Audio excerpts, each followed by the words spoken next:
Joey Pigza Swallowed the Key, Chapter 14. The Patch. A week later, Mom and I and Special Ed were sitting in his office with the doctor. "The results are very promising," the doctor said, and he smiled. "They don't tell us anything except that Joey's head is filled with lots and lots of good brains." I felt so happy I spoke out of turn. "Told you so," I said to Mom. She held a finger up over her puckered lips and gave me a serious look. The doctor just kept right on going. "Your problems are not neurologically severe, so it seems the next step is finding the right medication and the right dosage. Presently, I would like to try a transdermal patch. It's like a big round Band-Aid." When he said Band-Aid, my ears perked up. "That stays on for 1 day at a time and gives you a steady stream of medication through the skin so that you can avoid the highs and lows you are now experiencing with pills. The goal is to give you a fighting chance to maintain a normal attention span. Once you can do that, then other behavior therapies and positive family conditions can make a significant difference." As soon as the doctor said family conditions, Mom bit down on her lower lip and uncrossed her legs, pulled down her skirt, and crossed them the other way. I reached over and squeezed her hands because I knew how it felt to be in trouble. The doctor and Mom talked for a while, and he gave her some papers to read and sign. Then he reached into his case and took out a box. He removed a paper packet from the box, ripped open the edge, and shook out the see-through patch. The first thing I thought was to use markers to make it a cool tattoo. "Joey," he said, "take your shirt off." I stood and pulled up my t-shirt over my belly, and before I had it over my head, I heard my mom gasp.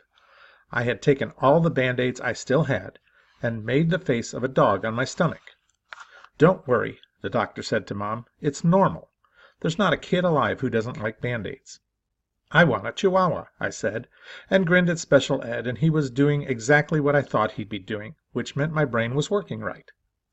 He was trying not to laugh. Last time, he was so mad, but now everything was different. Instead of being sick, I was just being a kid. Now that I was getting better, people could like me more. "We'll try to find one today," Mom said, and she looked down at her feet because she was a little embarrassed. "I'm going to put this on your right side," the doctor said, and he stuck it on and smoothed it down. "Now leave it on for 24 hours. If you have to take a shower, peel it off, then put it right back on. That's it for now." He looked up at me and smiled. "You'll be okay," he said. You're going to be a part of a big test for a new drug that's already worked well for a lot of kids. But let your mom know if you feel dizzy or sick to your stomach, and we'll try something else. It's important to get it just right, and you are the guy to let us know. We count on you." I grinned again and turned to Special Ed. "If you see me swallowing my house key, then you know it's not working," I said. "I'll make a note of that," he replied, and laughed a little bit. The doctor stood up and held out his hand. "Very nice to meet you, Mrs. Pigza," he said. "Likewise," Mom replied, and she smiled at him in a way that made me think she really liked him. Maybe she is wearing a patch too, I thought, because I hadn't seen Mom look nice in a man ever. Then Special Ed said, "If I can answer any questions or be of any help, please let me know." "That's very thoughtful of you," she said. "I mean it," he replied, and reached for his wallet. He opened it and pulled out a business card and gave it to her. We all want the best for Joey. Call me if you need me." She unzipped her purse and slipped the card into an inside pocket. When her hand came back out, there was a tissue in it. She turned away from us and pressed it against her eyes. With the other hand, she reached for me as if she were searching for something in the dark. Special Ed opened the door.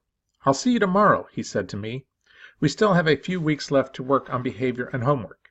"You bet," I said. On the way to the doctor, I asked her if she wanted to date the doctor or Special Ed. "No," she said, and brushed the idea of it out of the air with her tissue. "Lord, no. You are all the man I can handle," she said. "I just like people who like you." She drew me to her side, and I pressed my face against her hip and stayed that way until the elevator opened.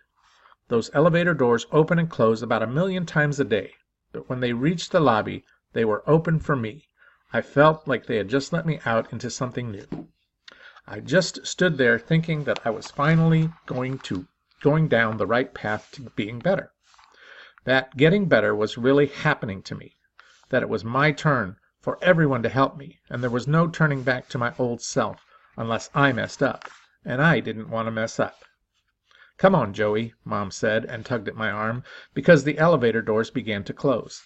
I snapped out of it and stood between the doors and held them open with my arms stretched out like Samson.